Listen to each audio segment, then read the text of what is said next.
আপনারা সকলেই জানেন নির্বাচনের এক সপ্তাহ আগে আমাদের এই উপজেলা নির্বাচন পরিচালনা কমিটির সদস্য সচিব জনাব মনিরুজ্জামান চকলেট ভাই এবং আমাদের উপজেলা যুব দলের সদস্য সচিব নয়নুজ্জামান নয়নকে গ্রেফতার করে নিয়ে যাওয়া হয়েছিল।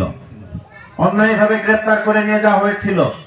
আমাদের অনেক নেতাকর্মী, এই যে আমাদের হোসেন শিকদার রয়েছে এখানে, নির্বাচনের আগের দিন রাত্রেও তার বাড়িতে একাধিকবার সেনাবাহিনী তার বাড়িতে গিয়ে হানা দিয়েছে।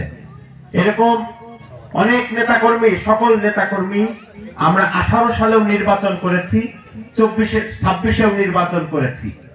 দুই নির্বাচনের ভিতরে কিন্তু অত্যাচার, নির্যাতন, পক্ষপাতিত্বের কোনো তফাৎ ছিল না।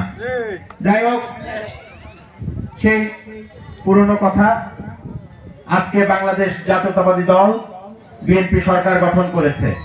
দীর্ঘ 17 বছর আন্দোলন সংগ্রামে নির্যাতিত নিপীড়িত সাধারণ মানুষের দল বাংলাদেশ জাতীয়তাবাদী দল আজকে নির্বাচনে জয়লাভ করেছে এবং আমরা সরকার গঠন করেছি।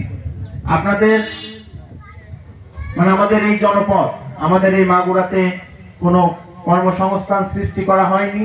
অতীতে আমরা দেখেছি বিভেদ এবং বিভাজনের রাজনীতি, সমাজগুলোকে বিভক্ত করা হয়েছে, বিভাজন সৃষ্টি করা হয়েছে, সামাজিক সম্প্রীতি, সৌহার্দ্য সবকিছু ধ্বংস করে দিয়ে এখানে যে একনায়কতন্ত্র এবং এখানে যে গুন্ডাতন্ত্র চালু করা হয়েছিল সেখান থেকে আমরা মুক্ত পেয়েছি। বিএনপি সরকার গঠন করার পর থেকে এখানে কেউ কি বলতে পারবেন যে এই গোটা অঞ্চলে একটা মানুষ রাজনৈতিক হয়রানির শিকার হয়েছে, মিথ্যে মামলা শিকার হয়েছে? কোন দলের মানুষ এখানে মিথ্যে মামলা হামলার শিকার হয় নাই। এটা বিএনপির রাজনীতি। আজকে আমরা দেখতে পাচ্ছি টুকু চাচা যে কথাটি বলল যে দেশে আরেকটি ষড়যন্ত্রের সৃষ্টি হয়েছে। আজকে আমরা দেখতে পাচ্ছি যে একদল তরুণ তারা বিভিন্ন জায়গায় মিটিং করে, মিছিল করে আমাদের মাননীয় প্রধানমন্ত্রী, এই দলের সিনিয়র নেতৃবৃন্দ এবং আমাদের মন্ত্রীদেরকে নিয়ে বিভিন্ন অশালীন বক্তব্য দিচ্ছে, বিভ্রান্তিকর বানোয়াট বক্তব্য দিয়ে তারা একটা জোকারি করে বেড়াচ্ছে। দেখতে পাচ্ছেন না? সবখানে দেখতে পাওয়া যাচ্ছে।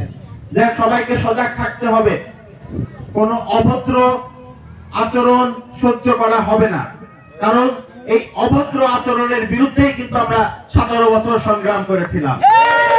বাংলাদেশ স্বাধীন হয়েছে, এদেশে সকল ধর্মের মানুষ, এদেশে সকল রাজনৈতিক মতাদর্শের মানুষ শান্তিতে বসবাস করবে। ভোটের সময় ভোট হবে, মানুষ তার পছন্দের প্রার্থীকে বিজয়ী করবে, তারা সরকার গঠন করবে। এখানে কোনো গুন্ডাতন্ত্র চলতে দেয়া